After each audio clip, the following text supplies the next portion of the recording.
Hello there and how are you doing? It's wonderful to see you. Nous sommes toujours dans notre série 5 minutes pour comprendre l'anglais. Plein de vidéos ont été faites et aujourd'hui on va voir en fait comment comprendre les questions en anglais, la phrase interrogative. Je vais te donner 3 éléments qui vont t'aider, peut-être une bonne fois pour toutes. Comprendre comment former une question, quels sont les types de questions et quelle intonation prendre. Mais avant ça, bien sûr, c'est toujours pareil, tu peux t'abonner, tu peux liker cette vidéo, me laisser un commentaire. Tu peux aussi mettre la cloche pour avoir toutes les notifications des vidéos en cours. C'est vraiment super de te retrouver et on va tout de suite tranquillement démarrer avec cette thématique 5 minutes pour comprendre la phrase interrogative. Alors, phrase interrogative, c'est donc une question. On pose une question à quelqu'un tout simplement pour recevoir une information, pour s'intéresser, pour tout simplement être aussi socialement accepté dans un cercle. Souvent, ceux qui ont du mal à débloquer leur anglais, je vous conseille à connaître plein de questions toutes faites, comme ça vous permet de vite briser la glace. Si vous ne brisez pas rapidement la glace, vous allez tout le temps être en dehors du cercle social, et plus vous êtes en dehors du cercle social ou des gens qui parlent, vous allez vous disqualifier vous-même. Briser la glace par une première question, ça vous aidera tout de suite. Jump into the conversation. Premièrement, il faut que tu prennes en compte l'auxiliaire. Okay?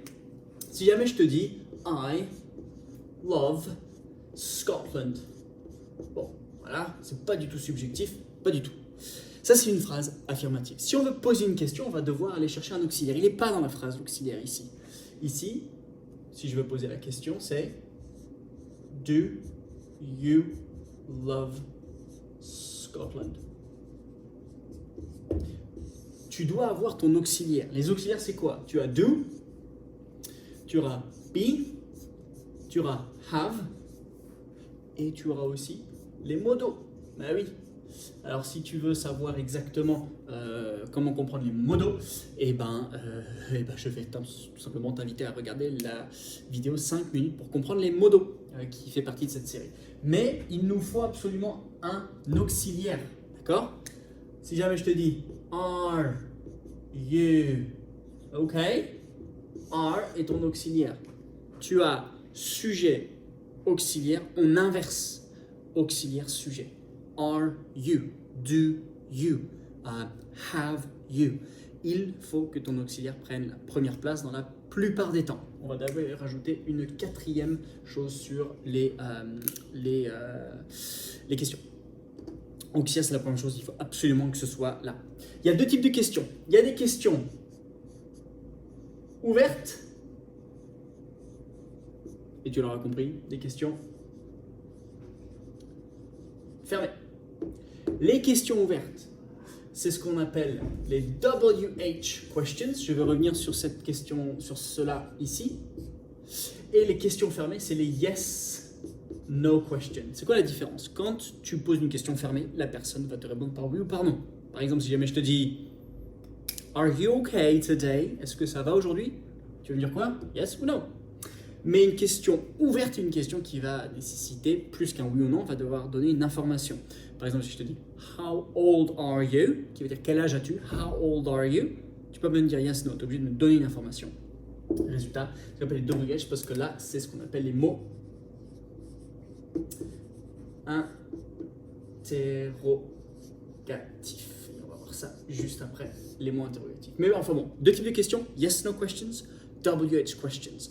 WH questions, c'est des questions ouvertes. Yes, no questions, c'est des questions fermées, parce qu'on dit oui ou non. Troisièmement, l'intonation. L'intonation est différente dans les phrases ouvertes ou les phrases fermées. Les questions ouvertes ou les questions fermées.